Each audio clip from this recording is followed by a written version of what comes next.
Ma sœur a applaudi quand mon père m'a frappé devant 60 invités alors qu'il me traitait de « déchet stérile ». « Donne-nous la maison, tu n'as pas d'enfant », a-t-elle crié. Mon père a grondé, la famille avant tout. Alors, j'ai passé un appel. Qui les a tous choqués. L'email est arrivé un mardi matin.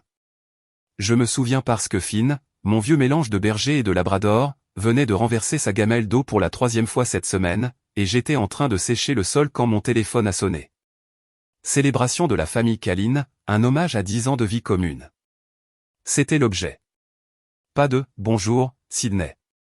Pas de « Chers membres de la famille ».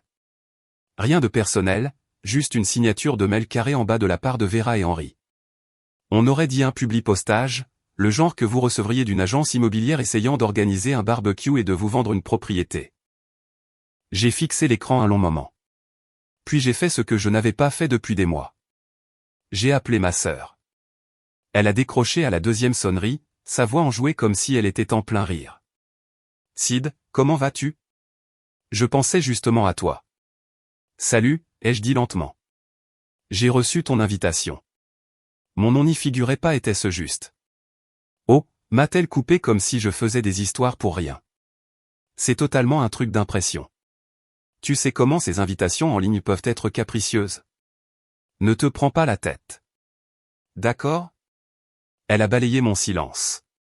Ce sera juste un truc décontracté dans le jardin, de la nourriture, quelques discours, tu sais, l'amour familial et tout ça. L'amour familial, bien sûr. Je n'ai pas dit grand-chose de plus. J'ai raccroché après quelques banalités. J'aurais pu dire non. J'aurais dû. Mais quelque chose en moi, quelque chose qui voulait encore croire que les choses pouvaient être différentes, m'a fait dire oui. Ce samedi-là, j'ai chargé la voiture et j'ai quitté Asheville avant midi. Sur la banquette arrière se trouvait une boîte emballée avec un collage de photos que j'avais passé 2 nuits à faire. Il y avait des photos d'il y a des années. Les enfants de Vera en bas âge, nos parents quand ils avaient encore l'air forts, même une de moi et Vera au lycée, souriant comme si nous n'avions pas encore appris à nous détester. À côté se trouvait un oreiller cousu à la main que ma mère avait fait autrefois, quand ses mains maniaient encore l'aiguille avec précision. Il était dans ma chambre d'amis depuis des années, attendant que quelqu'un s'en soucie. Finn a sauté sur le siège passager comme il le faisait toujours, la tête par la fenêtre à mi-chemin du trajet. Sa présence m'a aidé à respirer, comme si quelqu'un se souvenait encore que j'existais. La fête avait lieu chez Vera, dans une banlieue de Charlotte où tout semblait avoir été choisi dans le même catalogue. Des pelouses manucurées, des maisons peintes dans des variations de beige, le genre de quartier où les gens affichaient les règles de l'association des propriétaires comme l'Évangile. Il y avait environ 30 voitures garées dehors quand je suis arrivé. Je me suis garé plus bas dans la rue et j'ai remonté le trottoir avec la boîte dans les bras, hochant la tête à quelques voisins que je ne reconnaissais pas. Ils n'ont pas répondu. L'arrière-cour avait été décorée avec des tentes blanches et des guirlandes lumineuses, des tables couvertes de centres de table en bocaux maçonnes et de serviettes imprimées. Une pancarte suspendue au-dessus du barbecue célébrait l'héritage Calline, 10 ans de croissance. Je n'étais pas sûr de ce qui avait grandi exactement, mais clairement, cela ne m'incluait pas. Une jeune femme à la table d'accueil, quelqu'un que je ne connaissais pas, m'a tendu un badge. Bonjour, invité numéro 18. Voici. J'ai cligné des yeux. Je suis Sydney, la sœur de Vera. Oh, dit-elle en hésitant. Désolé, nous avons juste suivi la liste qu'elle nous a donnée. Bien sûr qu'il l'avait fait. J'ai glissé le badge dans mon sac et je suis entré. Les conversations tourbillonnaient autour de moi. Des voix familières rattrapant le temps perdu sur les ligues de football, les récompenses scolaires et les nouvelles rénovations de cuisine. Personne n'a levé les yeux. Personne n'a appelé mon nom. Le mur de photos était impossible à manquer. 3 mètres de large, encadré par des guirlandes lumineuses. Souvenir de la famille Calline. Il y avait des dizaines de photos. Le mariage de Vera, les anniversaires de ses enfants, papa pêchant avec Henri, maman à Thanksgiving avec une tarte que j'avais préparée. Sauf que je n'étais sur aucune d'entre elles. Pas une seule. Je suis resté là plus longtemps que j'aurais dû, laissant mes yeux chercher ne serait-ce qu'un coin de ma propre existence. Il n'y était pas. Autant dire que je n'étais jamais né. Quelqu'un derrière moi a murmuré, c'est la cousine de Vera. Je me suis retourné et j'ai souri. Non, juste sa sœur. Ils ont ri maladroitement et se sont détournés. Je me suis dirigé vers la table des cadeaux et j'ai délicatement posé ma boîte. Un adolescent, peut-être le fils d'un voisin, est passé et l'a glissé sous la table, hors de vue. Juste comme ça. J'ai repéré ma mère près des boissons et je me suis approché. « Salut, maman. » Elle m'a regardé de haut en bas. « Tu es venue, dit-elle, la voix sèche. » Ses yeux ont presque immédiatement balayé la pièce, comme si elle devait retourner son attention vers quelqu'un de plus important. Papa l'a rejointe, m'a fait un signe de tête. Pas de câlin, pas de chaleur. Contente de vous voir tous les deux, ai-je dit. Papa a de nouveau hoché la tête, a pris un soda. Au moment où le dîner a été servi, j'étais assise à une table pliante derrière le pupitre, à côté des toilettes portables. Personne n'a appelé mon nom dans les discours. Personne n'a déballé le cadeau. Personne ne m'a demandé comment j'allais, ce que je faisais, si tout allait bien. J'ai souri à travers chaque plat, chaque toast, chaque faux rire. Mais quelque chose à l'intérieur de moi a commencé à se tordre. Le soleil était plus bas lorsque Vera a tapoté son verre de vin, le doux tintement tranchant le bourdonnement des conversations comme une lame. J'étais assise à une table pliante, maladroitement poussée contre le côté le plus éloigné de la tente, pratiquement dans l'ombre. Non pas que quiconque semblait le remarquer. Des toilettes portables étaient installées à quelques mètres de ma chaise. L'ironie ne m'a pas échappé. Alors que je me déplaçais sur mon siège, une jeune femme en robe lilas, quelqu'un que Vera avait probablement engagé pour l'événement, s'est approchée avec un badge en plastique. « Voici pour vous », dit-elle en me le tendant avec un sourire éclatant mais vide. J'ai baissé les yeux. Le badge portait le numéro 37. Je l'ai retourné une fois, deux fois, me demandant si c'était une erreur. Autour de moi, d'autres avaient des badges étiquetés avec leur rôle, tante Suzanne, oncle Marc, la matriarche Caline. Des étiquettes qui signifiaient quelque chose. Des identités. Le mien ressemblait à un bouche-trou, un numéro, une suggestion que je n'appartenais pas. De l'autre côté de la cour, j'ai repéré Noali.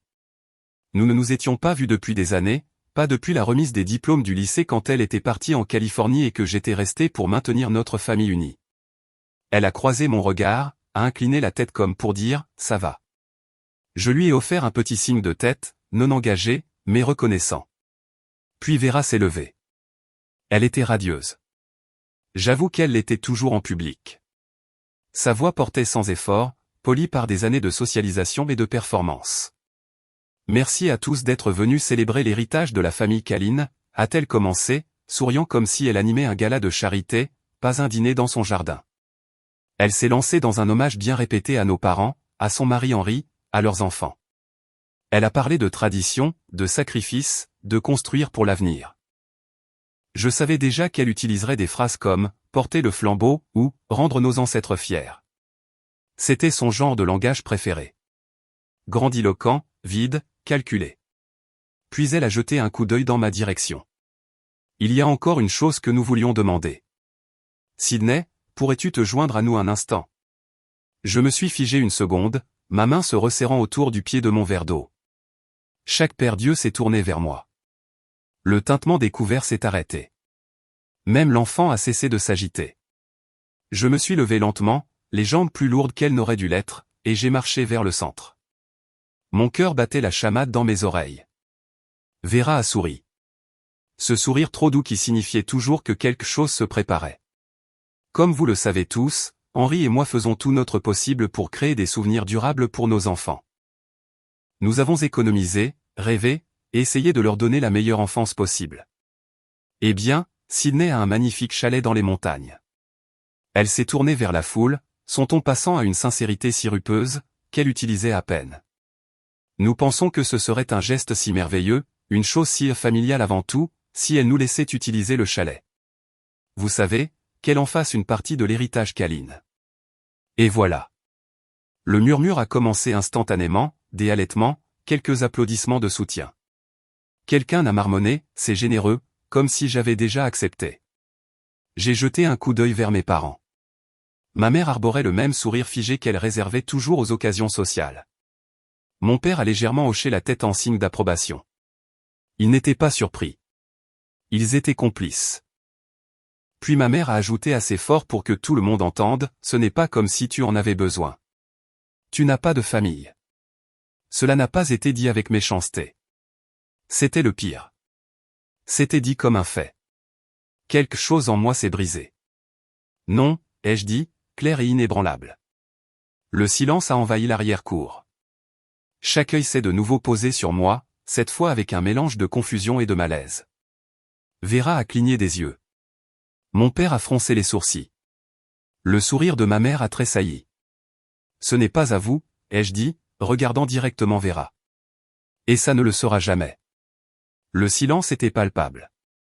Pendant une seconde, même les oiseaux ont cessé de chanter. Puis Vera m'a tourné le dos, a fait un geste vers la foule comme si de rien n'était. Les applaudissements ont repris. Mais ce n'était pas pour moi.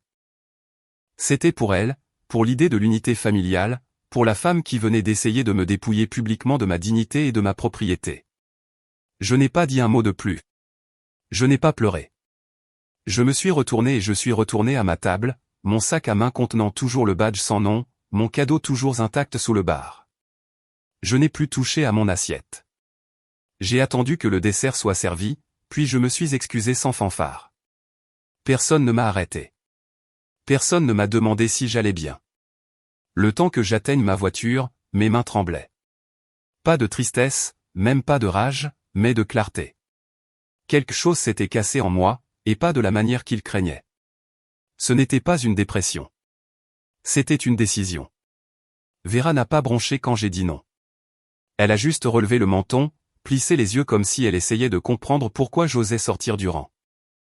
Le sourire qu'elle portait quelques instants plus tôt s'est évaporé, remplacé par une ligne dure qui correspondait à la tension qui montait sous la tente. L'air est devenu dense. Les conversations se sont éteintes. Les gens ont serré leur verre de vin. Certains se sont regardés, incertains de ce qu'ils devaient faire maintenant que quelqu'un avait brisé le script. Je suis resté là, le dos droit, n'osant pas reculer, mais ne prévoyant pas non plus de les satisfaire. Puis j'ai entendu le bruit des bottes de papa traversant la terrasse en bois derrière moi. Régulier, lourd, chaque pas un battement d'avertissement. Tu as toujours été ingrate, a-t-il marmonné à voix basse. Avant que je puisse traiter les mots, avant même que je puisse me préparer à l'impact, sa main a traversé mon visage avec un claquement qui a fendu le moment en deux. J'ai chancelé d'un pas sur le côté, mais je ne suis pas tombé. J'ai cligné des yeux fortement. Ma joue me piquait, la peau chaude sous la brûlure de sa paume. Mon oreille bourdonnait, mais ce n'est pas la douleur qui m'a surprise.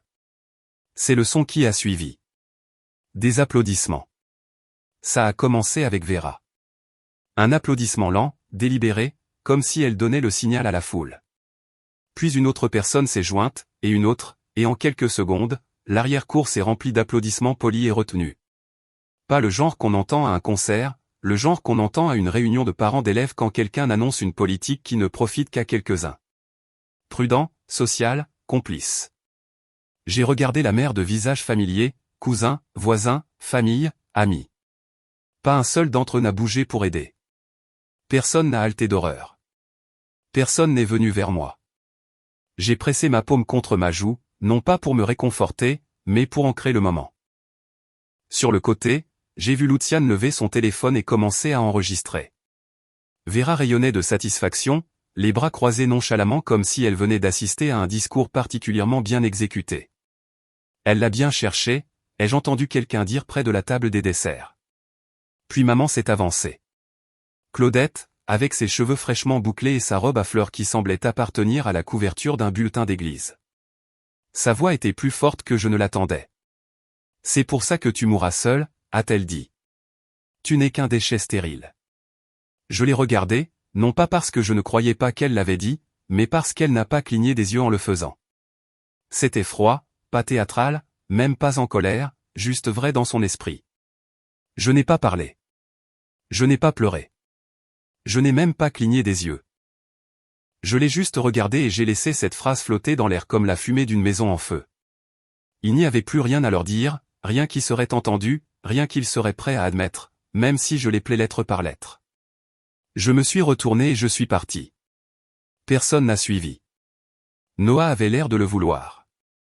Elle a fait un pas dans ma direction, mais Vera lui a lancé un regard, un rappel silencieux que sa place était du côté des applaudissements.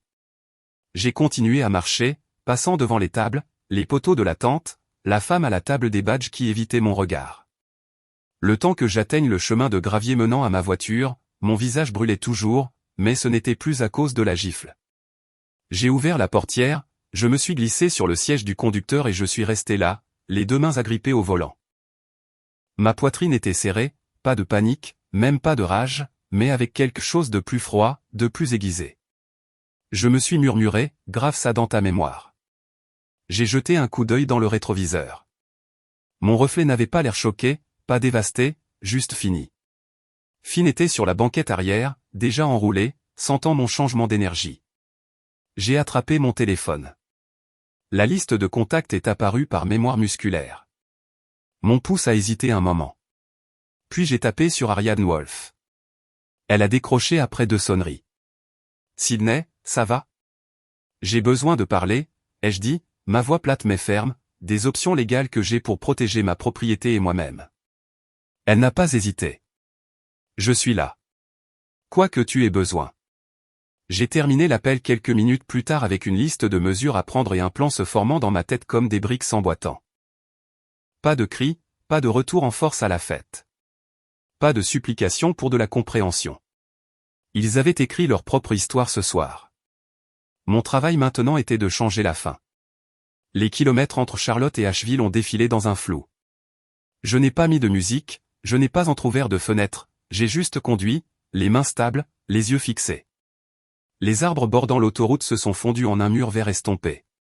Le soleil de fin de soirée projetait de longues ombres sur la route comme des rappels de ce que je laissais derrière moi. Le temps que j'arrive dans mon allée, les lumières du chalet étaient tamisées, douces, familières.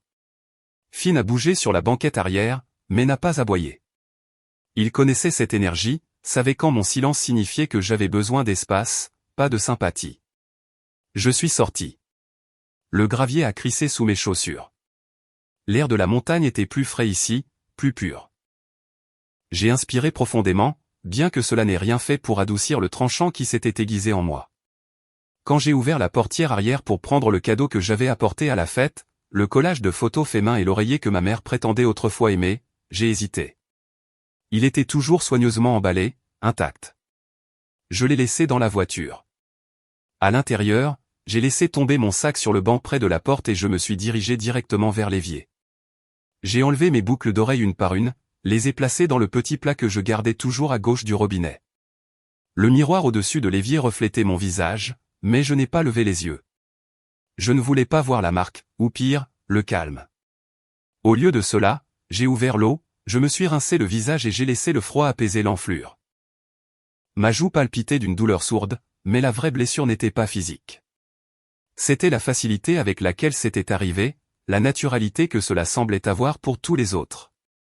Je me suis séché le visage avec une serviette, puis je suis resté immobile dans le silence de ma cuisine. Pas de tic-tac d'horloge, pas de voix lointaine, juste le bourdonnement du réfrigérateur et le faible bruissement de Finn s'installant sur sa couverture dans le salon. Puis mon téléphone a vibré. Je l'ai pris sur le comptoir, m'attendant à une autre alerte automatique ou peut-être à un message indésirable, mais c'était de Noali. J'aurais dû dire quelque chose. Je suis désolé. Ce qu'ils ont fait était mal. J'ai fixé l'écran. Le message n'était pas long. Pas d'excuses dramatiques, juste de l'honnêteté. Enfin, de la part de quelqu'un. Je n'ai pas répondu, non pas que je n'appréciais pas, mais parce que cela aurait fissuré quelque chose en moi que je devais garder scellé, du moins pour l'instant. Pour la première fois depuis la gifle, mes mains ne tremblaient pas. Je me suis assise sur le bord du canapé. Finn a légèrement levé la tête avant de la reposer sur ses pattes. Mon regard a dérivé vers la fenêtre, vers les bois derrière le chalet. Je me souvenais avoir construit cet endroit.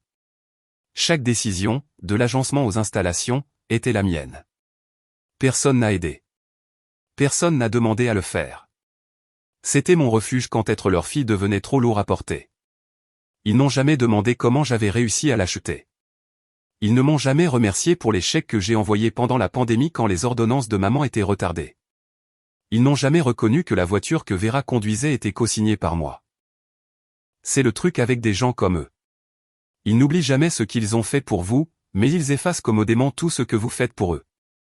J'ai pensé à l'enfance, à cette fois où Vera s'est cassé le poignet en tombant de la balançoire et où je suis resté avec elle à l'hôpital toute la nuit, même si maman m'a à peine jeté un regard. Je me souvenais des anniversaires que j'ai passés seul pendant qu'elle était en camp de cheerleading et des années où je suis resté pour aider papa au magasin quand Vera s'envolait pour sa prochaine aventure. Tout cela semblait distant maintenant, moins douloureux, plus instructif. J'ai murmuré à voix haute, juste pour l'air, ils ne m'ont jamais vu en colère. C'est leur erreur. Sur ce, je me suis levé et je suis allé à mon bureau. L'ordinateur portable s'est allumé. J'ai entré mon mot de passe, j'ai ouvert mes fichiers et j'ai cliqué sur un dossier que je n'avais pas regardé depuis plus d'1 an. Finances familiales, dossier personnel.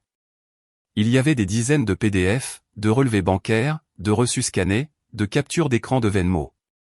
Chaque prêt, chaque faveur, juste cette fois, que Vera m'avait demandé était là, soigneusement classé, daté, documenté. J'ai cliqué sur un fichier intitulé Projet d'accord de transfert du chalet, un projet que Vera m'avait demandé d'examiner il y a 2 ans, proposant que je fasse don du chalet par écrit pour des raisons d'efficacité fiscale. Je ne l'ai jamais signé, mais son nom était tapé en gras sur la ligne du bénéficiaire. Rien que cela me retournait l'estomac. Un autre fichier, fonds médical de Claudette, 2020. Il listait un virement de mon compte de plus de $6 000 lorsque son assurance avait expiré. Papa avait dit qu'il me rembourserait. Il ne l'a jamais fait. Et il n'a jamais mentionné qu'il avait plus tard ouvert un autre compte au nom de maman, ce qui, maintenant avec sa mémoire défaillante, semblait beaucoup plus suspect qu'utile. Je me suis adossé, j'ai fixé l'écran, puis j'ai de nouveau attrapé mon téléphone. Ariadne a décroché rapidement. « Salut, comment tiens-tu le coup ? Je pense que le nom de ma mère est utilisé sur des comptes qu'elle ne comprend pas. Je veux savoir jusqu'où ça va. » Il y a eu une pause. Puis elle a demandé, « As-tu des preuves ? » J'ai plus que ça, ai-je dit. J'ai des schémas. Elle a expiré lentement. D'accord, alors il est temps que nous commencions une enquête. Je vais te guider sur la façon de documenter cela pour un examen juridique. Pendant que nous parlions, j'ai pris des notes, j'ai marqué des fichiers et j'ai créé un document principal. Il ne s'agissait pas de vengeance. Pas vraiment. Il s'agissait de défendre la vérité contre une vie de mensonges bien rodée. Je n'avais pas besoin de crier. Je n'avais pas besoin de jeter quoi que ce soit ou de poster un monologue performatif en ligne. J'avais juste besoin de preuves, et j'en avais plus qu'il ne pourrait jamais l'imaginer. Le lendemain matin, la piqûre sur ma joue s'était estompée, mais la clarté restait aussi tranchante qu'un rasoir. Le brouillard qui obscurcissait habituellement mes instincts après les événements familiaux, le doute, la culpabilité, la honte avaient disparu. Il ne restait plus que le calme et un sentiment constant de détermination. Après ma première tasse de café et avoir nourri Finn, je me suis assise à mon bureau et j'ai de nouveau ouvert mon ordinateur portable. Mon plan n'était pas d'attaquer.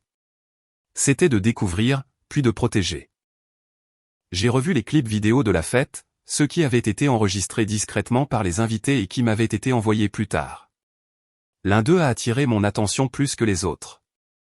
Vera faisant une visite décontractée de la table de L, héritage câline, dans l'arrière-cour. Et là, il y avait le vieux chemin de table brodé de ma mère.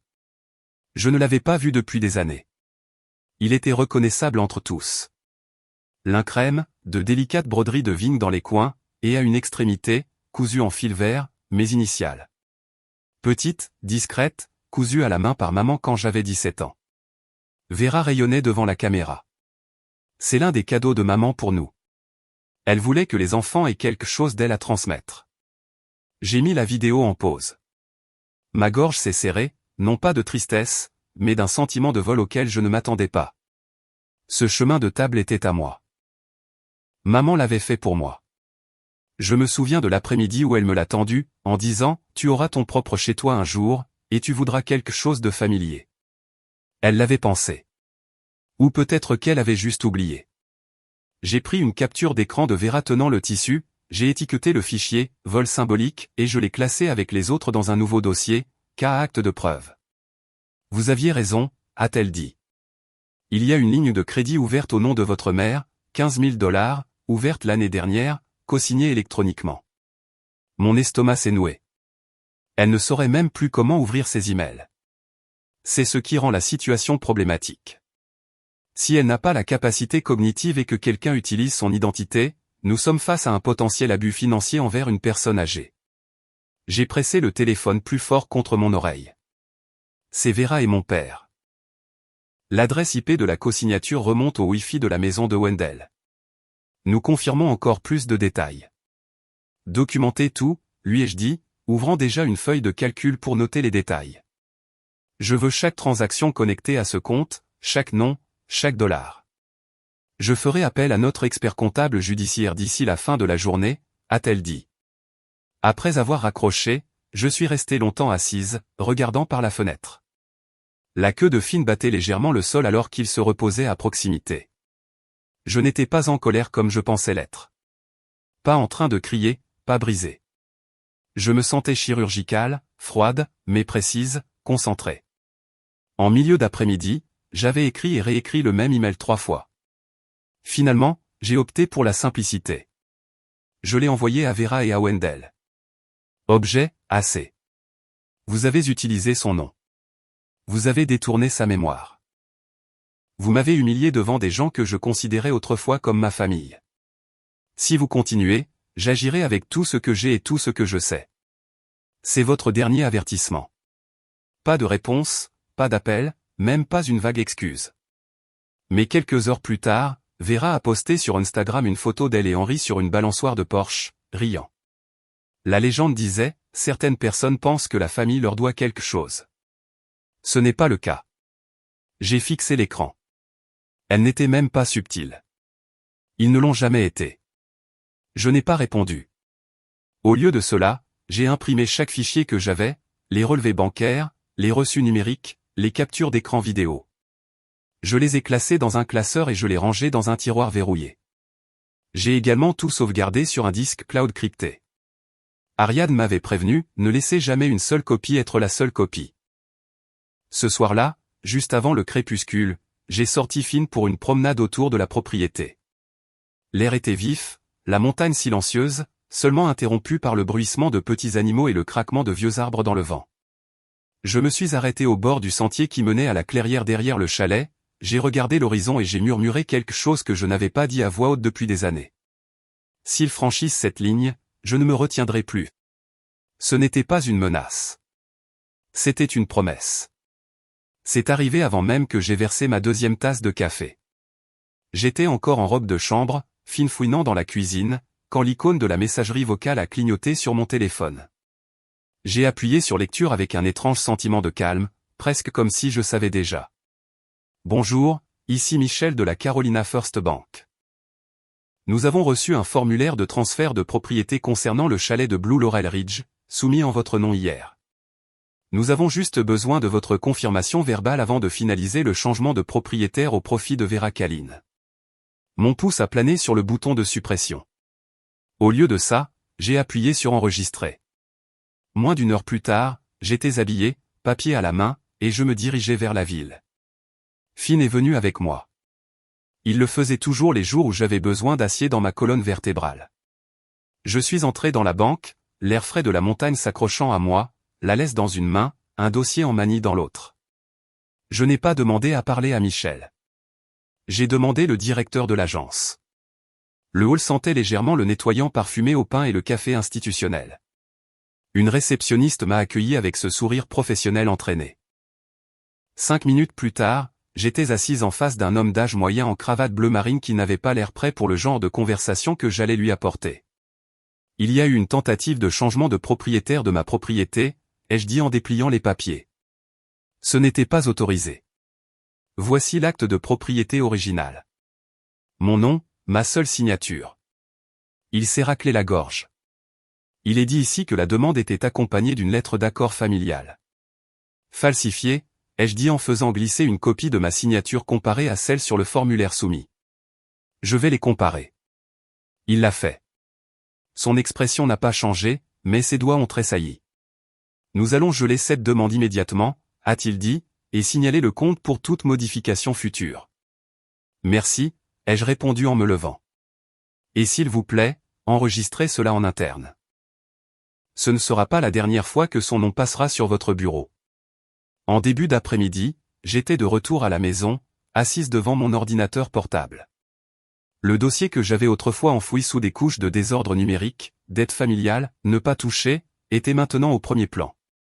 Je l'ai ouvert comme si j'ouvrais un coffre-fort. Le fichier remontait à une décennie.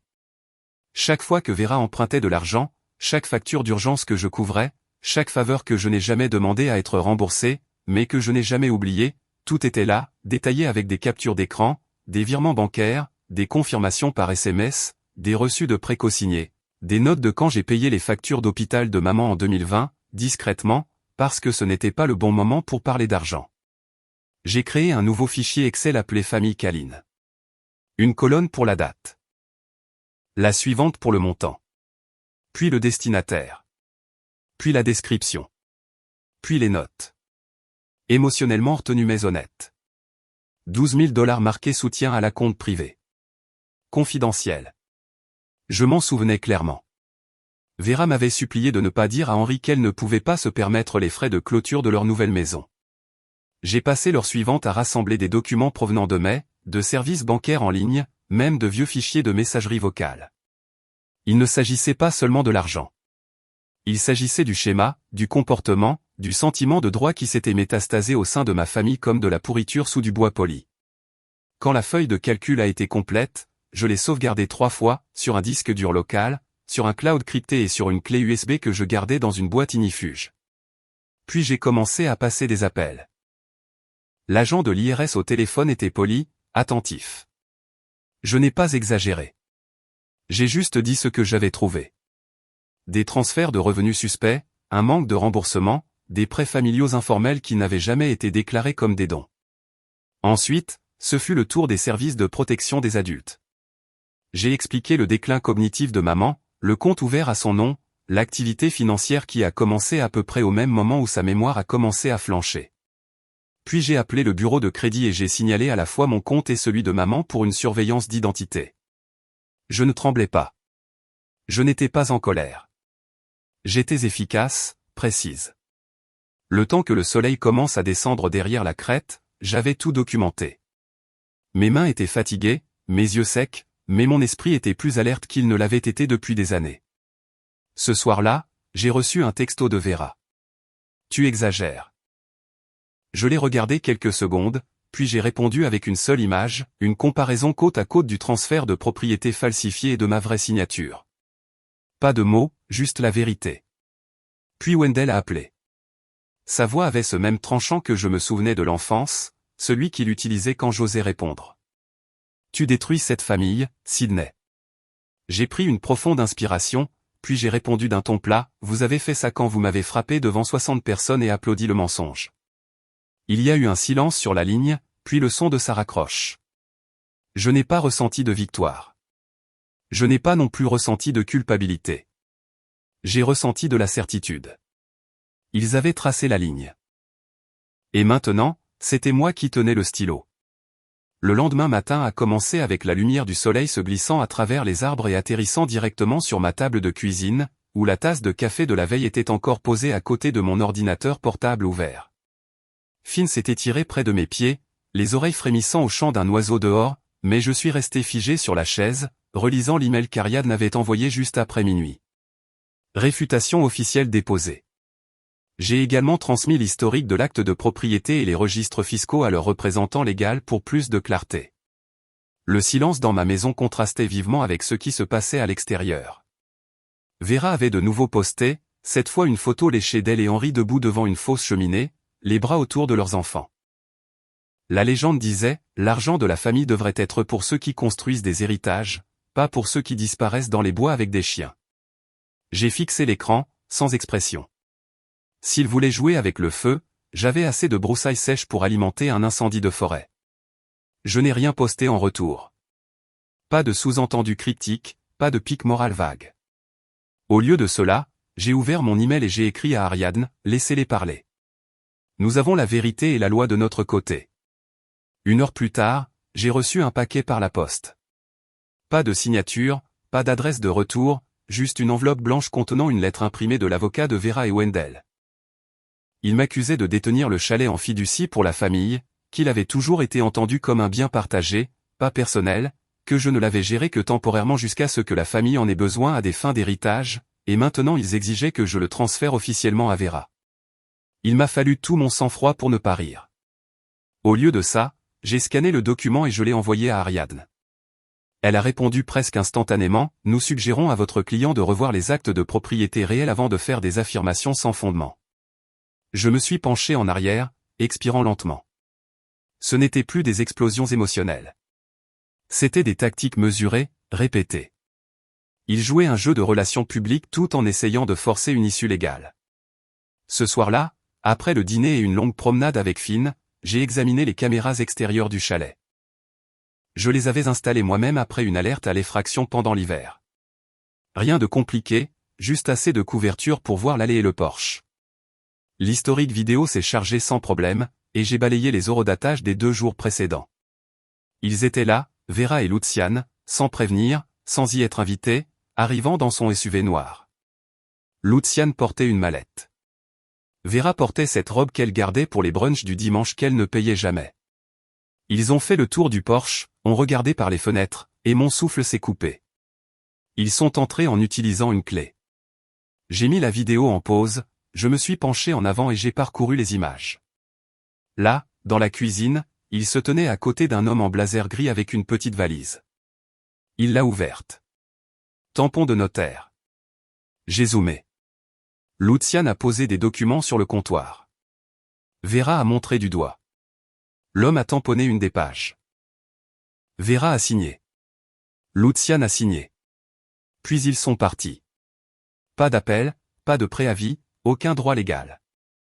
J'ai téléchargé les images, je les ai sauvegardées et je les ai envoyées à Ariadne avec une note. Ils ont officiellement commis une violation de domicile et falsifié des signatures légales en présence d'un notaire. Il est temps de rendre cela public. Elle n'a pas eu besoin qu'on le lui dise 2 fois. Moins d'1 heure plus tard, la vidéo était transmise au barreau de l'État, au bureau du secrétaire d'État et à un journaliste de confiance qu'elle connaissait dans une filiale locale. Le lendemain matin, tout a commencé à s'effilocher. Ma boîte de réception était inondée de messages, certains haineux, certains apologétiques, quelques-uns anonymes. L'un disait, « Vous devriez avoir honte.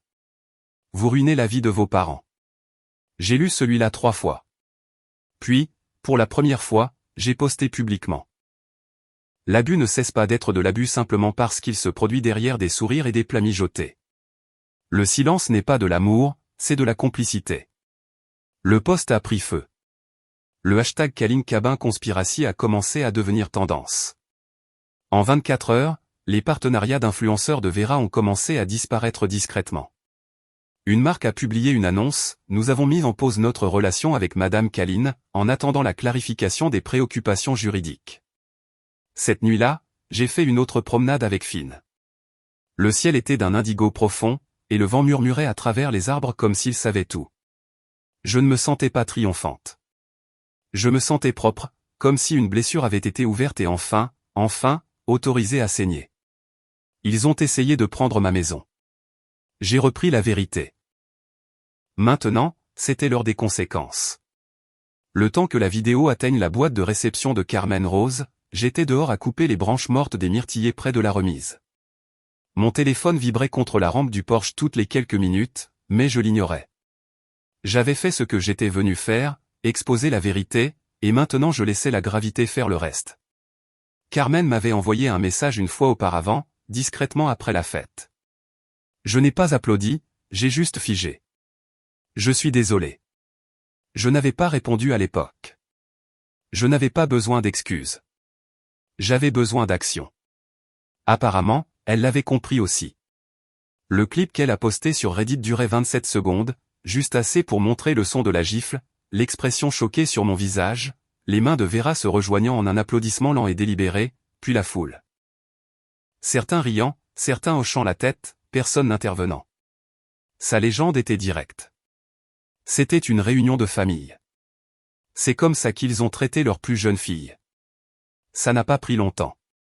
Le soir, la vidéo avait plus de 300 000 vues. À minuit, elle avait dépassé le 1 million. Le hashtag Baran Wast est devenu tendance sur plusieurs plateformes. Moitié ridicule, moitié indignation. Je n'ai pas parlé à la presse. Je n'ai pas donné d'interview. Je n'ai même pas tweeté. J'ai laissé l'histoire vivre d'elle-même, sans embellissement. C'était la partie qu'ils n'ont jamais comprise. La vérité n'a pas besoin d'être manipulée. Elle a juste besoin d'oxygène. Le lendemain matin, Ariadne a appelé avec son calme habituel. Le bureau du procureur général de l'État a ouvert une enquête sur les comptes financiers de Claudette. L'équipe d'experts a trouvé plusieurs autorisations signées après son diagnostic de démence. L'IRS a suspendu le traitement du remboursement de Vera. Et Wendell, elle a fait une pause, il a été assigné à comparaître. Une audience est prévue pour le mois prochain.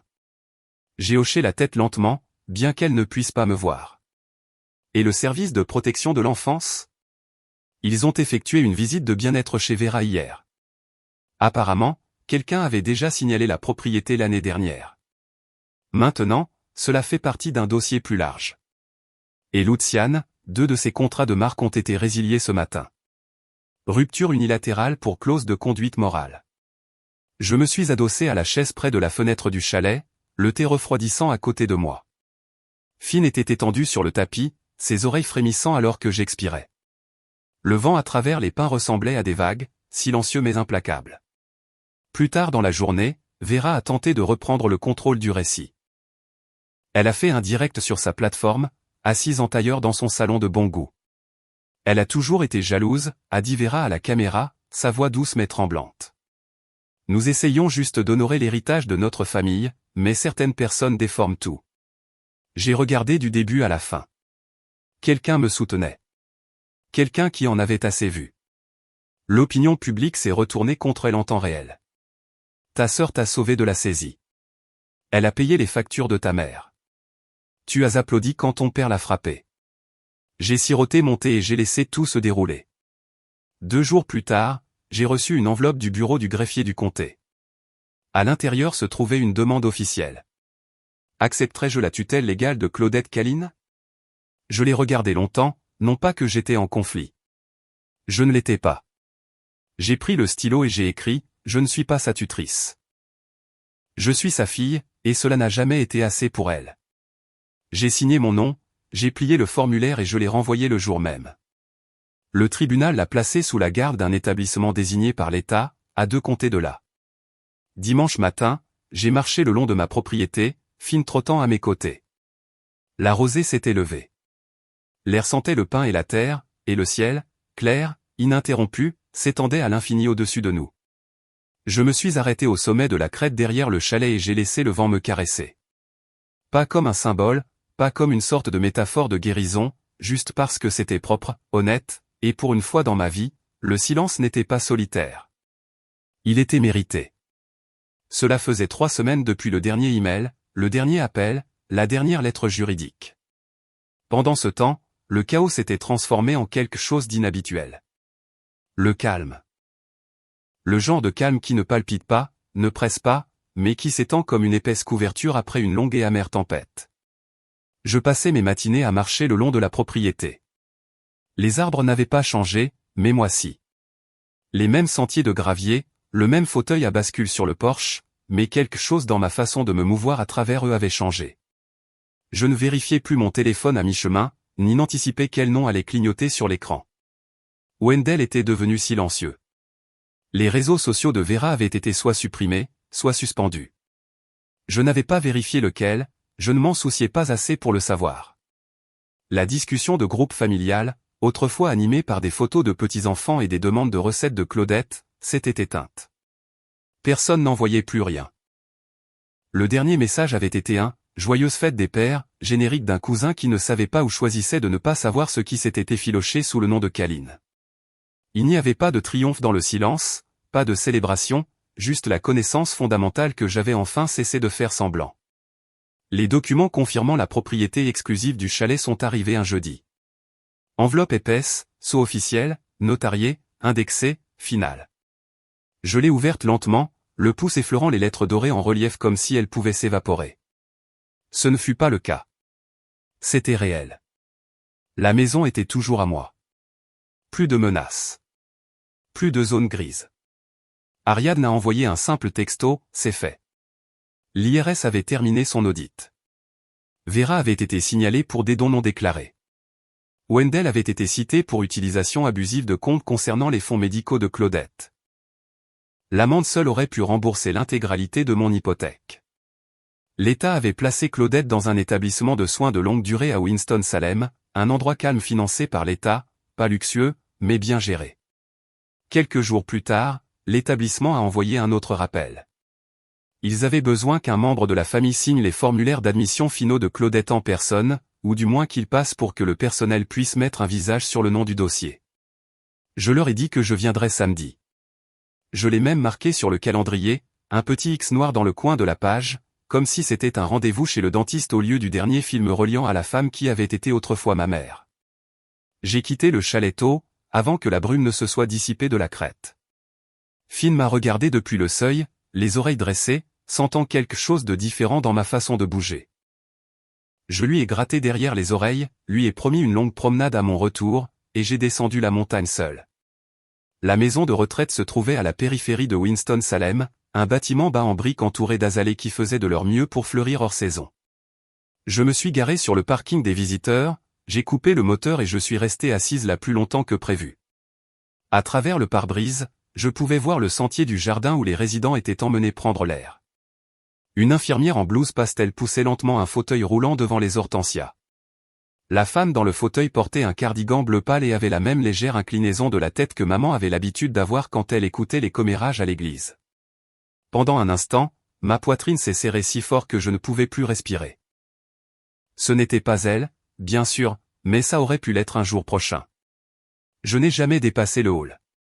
Au bureau de la réception, j'ai déposé le petit paquet en papier brun que j'avais emballé la veille. À l'intérieur se trouvait le chemin de table, celui avec le lin crème et les délicates vignes vertes qui s'enroulaient le long de la bordure. Mes initiales cousues si petites qu'il fallait savoir qu'elles étaient là pour les trouver. Je l'avais aplati entre deux livres lourds pour qu'ils ne se froissent pas dessus, j'ai placé une note de ma plus belle écriture. Ceci a toujours été à toi et à moi. Prends en soin pour moi. La femme derrière le comptoir a jeté un coup d'œil au paquet, puis à moi. Elle avait des yeux gentils, de la couleur des galets de rivière, et la patience lasse de quelqu'un qui avait tendu des mouchoirs à un millier de filles qui ne pouvaient pas tout à fait franchir le seuil. Chambre 214, dit-elle doucement. Elle est réveillée la plupart des après-midi. J'ai secoué la tête une fois. Assurez-vous simplement qu'elle le reçoive. Elle a hoché la tête. Pas de jugement, pas de question. Elle avait déjà vu ça. Un amour qui existait encore, mais qui ne pouvait plus se permettre le prix de la proximité. Je suis sorti avant que les portes automatiques n'aient fini de se fermer derrière moi. Le trajet du retour m'a semblé plus court, comme si la montagne s'était penchée pour me rencontrer à mi-chemin. Quand j'ai posé le pied sur le porche, Finn m'a accueilli avec tout son corps, la queue fouettant de côté, pressant sa tête contre ma cuisse jusqu'à ce que je m'agenouille et enfouisse mon visage dans la fourrure chaude de son cou. Il sentait les aiguilles de pin et la sécurité. Ce soir-là, j'ai fait quelque chose que je n'avais pas fait depuis des années. J'ai fait bouillir la bouilloire 2 fois. J'ai versé une tasse pour moi et j'ai posé la seconde sur la table en face de moi, la vapeur s'enroulant comme un point d'interrogation. Je ne savais pas pour qui était la tasse supplémentaire. Pas pour l'ancienne Sydney, ni pour la nouvelle, mais pour la femme que j'étais encore en train de devenir, celle qui avait enfin appris que les limites sont aussi des portes. Le week-end suivant, les premières invitées sont arrivées. J'avais rencontré Donna, Teresa et Jalon des mois plus tôt dans un cercle de soutien discret tenu dans l'arrière-salle d'une librairie d'Asheville. C'étaient des femmes dont les noms avaient été laissés hors des actes de propriété, dont le travail avait construit des maisons dont on leur avait ensuite demandé de partir, dont les histoires ressemblaient étrangement à des échos de la mienne. Quand j'ai mentionné nonchalamment, prudemment, que mon chalet avait des chambres supplémentaires et trop de calme, leurs yeux se sont illuminés d'une manière qui m'a fait comprendre que la solitude peut être à la fois un refuge et une prison. Elles sont arrivées par l'allée de gravier un après-midi d'octobre doré, les pneus crissant sur les feuilles, transportant des sacs de sport et un espoir prudent. Donna a apporté un gâteau au citron encore chaud de son four. Teresa portait une boîte de granola maison et un sourire timide. Jalon est arrivée la dernière, sortant de sa vieille Subaru avec une bouteille de bon vin rouge et le genre de gratitude épuisée qui n'a pas besoin de mots. Nous avons parcouru le sentier inférieur jusqu'à ce que le soleil saigne d'orange sur les crêtes. Nous avons préparé des croustades aux pommes et laissé la cuisine se remplir de cannelle et de rire qui n'avaient pas besoin d'être mérités. La nuit, nous nous sommes assis sur la terrasse, enveloppés dans des courtes pointes, nous passant le vin, et quand nous étions prêtes, des morceaux de nos histoires. Personne ne m'a demandé d'expliquer les cicatrices fraîches sur mon cœur. Elles ont simplement fait de la place pour elles, de la même manière que l'on se décale sur un banc pour laisser quelqu'un d'autre s'asseoir. Le dimanche soir, quand elles ont de nouveau chargé leur voiture, quelque chose de non dit avait pris racine. Ce ne serait pas la dernière fois. Ce n'a jamais été une chose formelle. Pas de site web, pas de page de dons, pas de déclaration de mission léchée. La nouvelle a circulé de la manière dont les femmes ont toujours partagé les avertissements et les sanctuaires. Un texto par-ci, un appel par-là, une présentation autour d'un café. Une par une, elles sont venues, certaines pour une nuit, d'autres pour une semaine, portant le poids d'avoir été traitées comme moins importantes parce qu'elles avaient construit leur vie différemment. Les chambres d'amis se sont remplies et vidées comme des poumons apprenant à respirer à nouveau. Les soirs calmes, après que la maison se soit endormie, j'emmenais mon journal sur la terrasse. Les montagnes gardaient leurs propres conseils, des formes sombres contre un ciel plus sombre, et la seule lumière venait de la faible lueur de la lampe du porche et de l'étincelle occasionnelle d'une luciole qui avait oublié la saison.